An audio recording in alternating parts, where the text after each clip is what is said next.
Maybe on that side. Actually, I'm sorry. One more thing. Okay. How you doing? I'm good. You going that way? All right. Okay, I gotta rep Palestine. Sure, sure. Yeah, you know it. Hello, Queen's Voice. We're in Queensbridge Houses North, and I'm with Violet.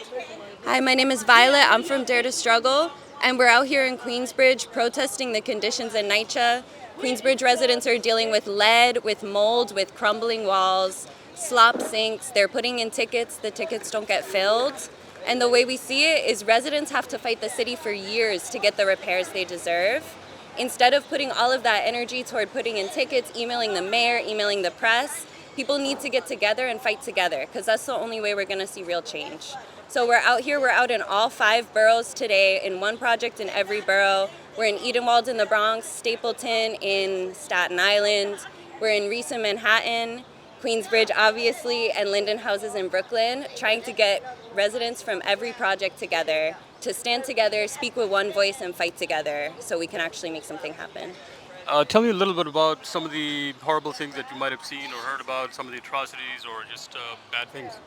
Yeah, I mean, what really breaks my heart personally is when I speak to elders, people on disability, people who are sick, and they're sick because of the conditions that they're living in. You talk to people who have been in QB for 20, 30 years, they're dealing with asthma, with cancer, with liver problems, kidney problems, and all of these things come from the stress and from the environment, living in a toxic environment. And the fact is, the city doesn't care about these people. The city doesn't care about elderly and disabled residents because they know that they can just, leave them to the side.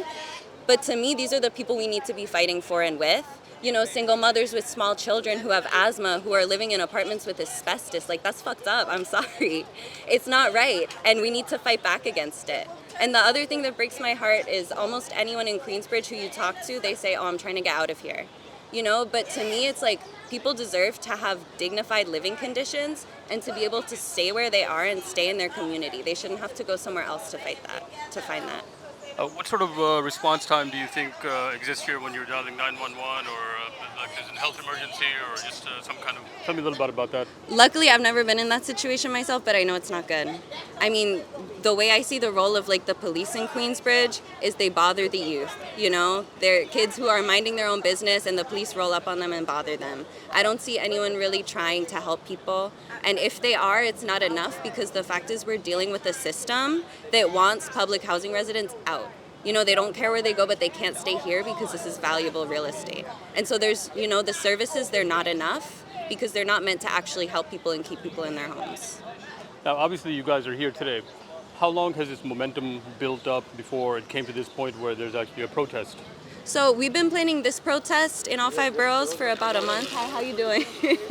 We've been planning this protest in all 5 boroughs for about a month, but we've been in Queensbridge for over 2 years, collecting surveys, gathering information, talking to people about what they're going through, and building relationships with people. It's not easy work, it's hard. It's hard for people to come out when they're, taking care of family members, they have their jobs and stuff, but I think it's the most important thing to do is to really go to people, talk to them about what they're going through, and see what we can do about it. And how many people have responded to these surveys, and what is the population percentage-wise? Or hundreds. I mean, Queensbridge is the biggest project in the country, right? It's not easy, but we have hundreds of contacts. This past week we've been going door to door. We've had dozens of conversations with people, and we continue to meet new people and people with new issues, people who are angry and they want to fight but they don't know how. And how long do you think this has been going on? For decades, or at least more than 2 years, or 5 years, or forever? Oh, decades. I mean, the city's been taking money out of the NYCHA budget since, I would say, many decades. And you talk to old heads around here and they say, I grew up here and it wasn't like this, right? I think every year it gets worse. So what are some of the solutions that you're fighting for? What would you like? Is there an itemized list, or? Yeah, actually, I have a list of our demands right here. And this is, like I said, we've been meeting with residents. I mean, we meet with residents all the time anyway, but the past month we've been having meetings to come up with this list of demands. So this is from residents from projects in all 5 boroughs, right? This is citywide, not just Queensbridge. The demands are 1, to do the repairs to make every apartment livable for human beings. 2, end the elevator, heat, water, gas, and electric shutoffs and outages. 3, provide accommodations for all elderly and disabled residents. 4, no more arbitrary rent increases. 5, rent reductions for all residents doing their own repairs or facing outages. 6, end all predatory evictions of residents. And 7, put every suit and city official in a NYCHA apartment for 20 years so they could know what it's really like here. And now you're here in protest, right? And you're hoping to attract some attention. How long do you think that the solution would pop up? Will it be next week because everybody's here protesting, and then next week something happens, or do you think it's going to be somewhere down the line, or do you think they'll drag their feet? No, I think this is a long, long struggle. And I think the only thing that will actually force the city to give on any of these demands is building power among residents. The more people we can get out, the more people we can get talking together. Like, that's the only thing that will force the city to pay attention. Because the way it is right now with everyone isolated, the city has no reason to do what we tell them to do until we can show a force that says, no, you actually have to do this or else. And what sort of mechanisms are you deploying in which you can get everybody across the city to come together? Is there like a centralized database or repository or something? How do people know what's going on, and how are you managing that? Yeah, that's a great question. I mean, we're like in so many places, we're doing so much stuff. We try to do like one-to-one sort of with contacts with the people we know, letting them know, going out to meet new people. We also have an organization that's based in the Reese projects in the Lower East Side called Rogue Residents. And so that's the residents of Reese who are doing this themselves. And that's really what we want to see in every project in the city. Because then, we don't need something centralized. We don't need to constantly be top down telling everyone about it. We think residents in every project should be taking this up themselves, and fighting themselves. And that's how people are going to know and how it's going to spread.